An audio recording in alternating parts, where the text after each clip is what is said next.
Hi friends, my മൈൻഡിൻ്റെ പുതിയൊരു വീഡിയോയിലേക്ക് എല്ലാവർക്കും സ്വാഗതം. ഇന്ന് നമ്മുടെ തിരുവോണ ദിനത്തിലെ വീട്ടിലെ ഓണവിശേഷങ്ങളാണ് ഇന്നത്തെ വീഡിയോയിൽ നമ്മൾ പങ്കുവെക്കുന്നത്. ഇന്ന് അതിരാവിലെ തന്നെ എഴുന്നേറ്റ് പൂക്കളമൊക്കെ ഇട്ടതിന് ശേഷം വാവയും കുഞ്ഞാറ്റയും കുളിപ്പിച്ച് പുതിയ ഉടുപ്പൊക്കെ ഇട്ട് ഇതാണ് ഫ്രണ്ട്സ് അവരുടെ രണ്ടുപേരുടെ ഓണക്കോടി. രണ്ടുപേരും രാവിലെ ഓണക്കോടിയൊക്കെ ഇട്ട് സുന്ദരനും സുന്ദരിയും ഒക്കെ ആയിട്ട് കാപ്പിപ്പൊടിയൊക്കെ കഴിഞ്ഞ് ഇങ്ങനെ നിൽക്കുകയാണ്. ഞാൻ ഫോട്ടോ എടുക്കാനായിട്ട് വെളിയിലോട്ട് കൊണ്ടുവന്നതായിരുന്നു. അവന് തൊപ്പിയുടുപ്പ് മതിയെന്നും പറഞ്ഞ് പ്രത്യേകം ഒരു ഉടുപ്പ് വാങ്ങിപ്പിച്ചതാണ്. അപ്പോൾ കുഞ്ഞാറ്റയ്ക്ക് ഞാൻ അതേ കളർ ഷെയ്ഡ് വരുത്താൻ ഉടുപ്പ് സെലക്ട് ചെയ്തു. കുറച്ച് കഴിഞ്ഞപ്പോഴത്തേക്ക് ചേട്ടനും ചേച്ചിയും മക്കളും ഒക്കെ വന്നിരുന്നു. അവർക്ക് നമ്മൾ അതേ സെയിം ഉടുപ്പ് തന്നെയായിരുന്നു 3 പേർക്കും വാങ്ങിയിരുന്നത്. അത് കഴിഞ്ഞ് അവരെല്ലാം ചോറുണ്ണുന്നു. കുഞ്ഞുങ്ങളും ചേട്ടനും എല്ലാം ചോറുണ്ണുവാണ്. എൻ്റെ ഇട്ടിരിക്കുന്ന ഇപ്പം മാറിയിരിക്കുന്ന ഉടുപ്പ് ചേട്ടനും ചേച്ചിയും ഒക്കെ കൊണ്ടുവന്ന ഉടുപ്പാണ്. അവർക്കത് ഇട്ട് നോക്കി പരുവമായിരുന്നു. ഇത് മാത്രമല്ല വേറൊരു ഫ്രോക്കൊക്കെ കൂടെ ഉണ്ടായിരുന്നു. അത് നമ്മൾ ഇട്ടില്ല ഉണ്ണാനായിട്ട്. ഇപ്പം ഇതേ ഇട്ടുള്ളൂ. അങ്ങനെ ചേട്ടനും ഒക്കെ ചോറുണ്ടു. അത് കഴിഞ്ഞ് കുഞ്ഞുങ്ങളും ചോറുണ്ണുവാണ്. നമ്മൾ സദ്യയായിരുന്നു. ഇവിടെ ഓണത്തിന് എല്ലാ വീട്ടിലും ഇറച്ചിയും മീനും ഒക്കെ വാങ്ങിക്കും. പിന്നെ നമ്മൾ ഇറച്ചി വാങ്ങിച്ചിട്ടില്ലായിരുന്നു, മീൻ മാത്രമേ ഉള്ളായിരുന്നു. മീനും ബാക്കിയെല്ലാം പച്ചക്കറികൾ ഒക്കെ ആയിരുന്നു.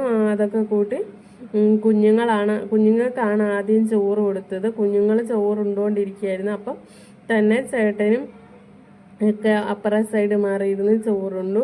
കുഞ്ഞാറ്റ ഇന്ന് തന്നെത്താനെ ഇരുന്നാണ് ചോറുണ്ടത്. അവന്മാർ ചോറിടുന്ന കണ്ടപ്പോഴത്തേക്കും അവൾക്കും പ്രത്യേകം ഇലയിട്ട് തന്നെ ചോറ് വേണമെന്ന് പറഞ്ഞു. തന്നെത്താനെ വാരി ഇച്ചിരൊക്കെ കഴിച്ചു, ബാക്കിയൊക്കെ കളയുകയും ചെയ്തു. പുള്ളി തന്നെത്താനെ ഇരുന്നാണ് ചോറുണ്ടത്. പിന്നെ എല്ലാവർക്കും ശകലിച്ച ചോറ് ആദ്യം വിളമ്പിയുള്ളൂ. കാരണമെന്ന് വെച്ചാൽ ചിലപ്പം കറിയെല്ലാം കൂടെ കുഴച്ചിട്ട് കഴിക്കാതെ എണ്ണീറ്റ് പോകും. അത് കാരണം കുറച്ച് ചോറ് വിളമ്പിയുള്ളൂ. അത് കാരണം എല്ലാവരും അത് മുഴുവനായിട്ട് കഴിച്ചു കഴിഞ്ഞ് ലാസ്റ്റ് നമ്മളിന്ന് സേമിയ പായസമാണ് സദ്യക്ക് വെച്ചത്. സേമിയ പായസമൊക്കെ കുഞ്ഞാറ്റ ഇരുന്ന് ആകെ 2-3 പിടി ചോറുണ്ട് കഴിഞ്ഞപ്പോഴത്തേക്കും എണ്ണീറ്റ് അങ്ങോട്ടും ഇങ്ങോട്ടും നടക്കാനൊക്കെ തുടങ്ങി. അവളുടെ ഊണ് കഴിഞ്ഞു. പിന്നെ ചേട്ടനും മനോജ് ചേട്ടനും കൂടെ ഇരുന്ന് ഊണ് കഴിക്കുകയാണ്. അങ്ങനെ ഇവരും കഴിച്ചു കഴിഞ്ഞ് കുഞ്ഞുങ്ങളും ഒക്കെ കഴിച്ചു കഴിഞ്ഞാണ് നമ്മൾ കഴിക്കാനിരുന്നത്. അങ്ങനെ ഞാൻ ഊണ് കഴിക്കുന്നതാണ് ഈ കാണുന്നത്. ഞാൻ ഊണ് കഴിക്കുന്നത് ഞാൻ വിശദമായിട്ട് വീഡിയോ എടുത്ത് വെച്ചിട്ടുണ്ട്.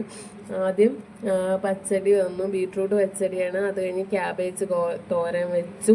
അത് കഴിഞ്ഞ് നാരങ്ങ അച്ചാർ വെച്ചു. അത് കഴിഞ്ഞ് മാങ്ങ അച്ചാർ വെച്ചു.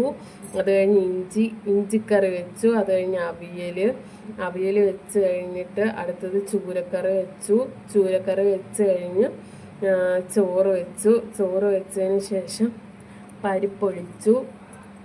പരിപ്പൊഴിച്ചിട്ട് ഒരു പപ്പടവും വെച്ച് കഴിഞ്ഞിട്ട് പിന്നെ സാമ്പാറും മോര് പായസമൊക്കെ ഉണ്ടായിരുന്നു. അത് ഞാൻ സെപ്പറേറ്റ് ആയിട്ട് ഒരു പാത്രത്തിലെടുത്ത് ചോറിൻ്റെ കൂടെ വെച്ചിട്ടുണ്ട്.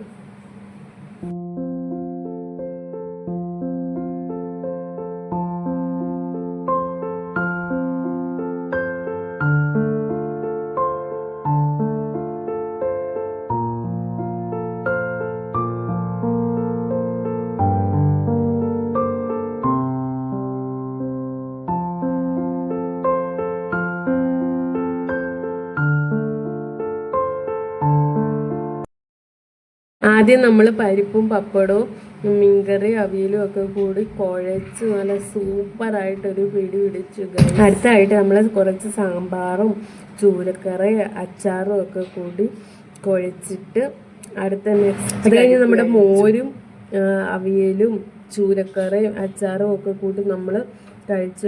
ഞാൻ അതിൻ്റെ വീഡിയോ എടുക്കാൻ മറന്നുപോയെന്ന് തോന്നുന്നു. ഫോണിൽ ആ വീഡിയോ കാണാനില്ല ഗൈസ്. അതും കൂട്ടി നമ്മൾ കഴിച്ചു. നമ്മളുടെ ചാനൽ കാണുന്ന എല്ലാവരും നമ്മളുടെ ചാനൽ സബ്സ്ക്രൈബ് ചെയ്യുക, ലൈക്ക് ചെയ്യുക, കമൻറ്റ് ചെയ്യുക, സപ്പോർട്ട് ചെയ്യുക. അതിനുശേഷം നമ്മൾ ചോറൊക്കെ കഴിച്ചതിന് ശേഷം അവസാനം നമ്മൾ പായസം കഴിക്കാൻ പോവുകയാണ്. പായസം കഴിക്കാനായിട്ട് പായസം നമ്മൾ ഇലയിലോട്ട് ഒഴിച്ചതിന് ശേഷം നമ്മൾ